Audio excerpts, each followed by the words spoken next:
It's a last-ditch effort before he understands that Donald Trump and his party will lose control of the House in the midterms this year. I have a little bit of a different take, shall I? Mm-hmm.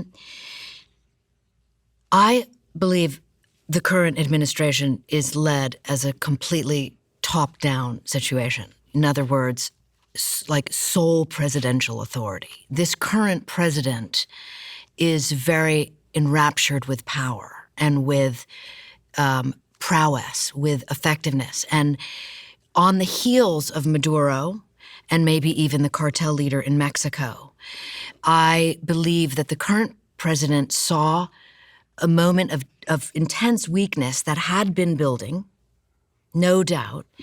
And in warring in general, when looking at it theoretically like someone like myself, the decapitation strike is the ultimate strike.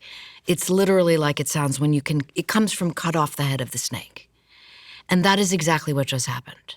Why though? Why did he do that? Well, I cannot tell you why, but I can tell you what we all know that this happened. So if you reverse engineer what happened, I think there's only one conclusion, which is that I would think the current president had wanted to do this and was waiting till he had the intelligence part of it is beyond remarkable. Like how the CIA and NSA and, probably DIA and NGA, all of these intelligence agencies, of which there are many, not just the CIA, were able to get that information to the president in that exact moment and make that strike and decapitate the leadership that has been in power since 1979. When they talk about the motives here, Trump will often cite nuclear weapons as the motive, saying he didn't want Iran to get nuclear weapons. Is that what's going on here in your point of view? The 2025 National Threat Assessment that was produced by the ODNI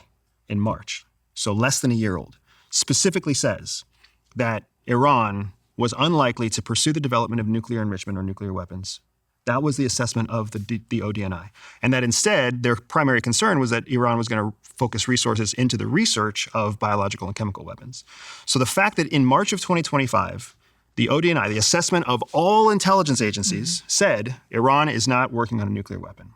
And then, after the strike in June of the same year, where we dropped bunker busters in Fordo, further obliterating their nuclear enrichment capability and obliterating their program, we have two documents that say they're not developing it. We have another series of attacks that says it's obliterated, and yet we're still saying that we need to attack Iran because of WMD. We've heard that story before. We've heard that WMD that the concern of WMD is a just cause for war, and that was when we invaded Iraq in 1992. So what do you think the real motivation there is, therefore is? It's very similar to what Annie is saying, that we have a current administration that is president down. It's fascinating if you read the official documentation, because when you read the Department of War's national security strategy, what you hear more than any other word is Donald Trump. Our president, Donald Trump, is leading America through our president, Donald Trump, the great Donald Trump. It's incredible. When you hear the speeches that come out of Marco Rubio's mouth or Pete Hegseth's mouth, what do you hear more than any other term? You hear the name of the president. Usually you hear we or the government or this administration. It's not around a personality. So it's a very interesting situation because there's so much of a person at stake here, and everybody surrounding the office of the president is only there because they are kissing the ring of the personality in the center. And Benjamin, I'm going to add to that further just for a moment, if I may, because on that point, the button on that is that I watch the current president's speeches to sort of, discern things. And you can often get your answer right there. And in one of the speeches, either this morning or yesterday, he mentioned that the Ayatollah tried to kill him. And to me, it's like, that's the tit for tat, again, top down, or you could say schoolboy sandbox. I say that as the mother of two boys.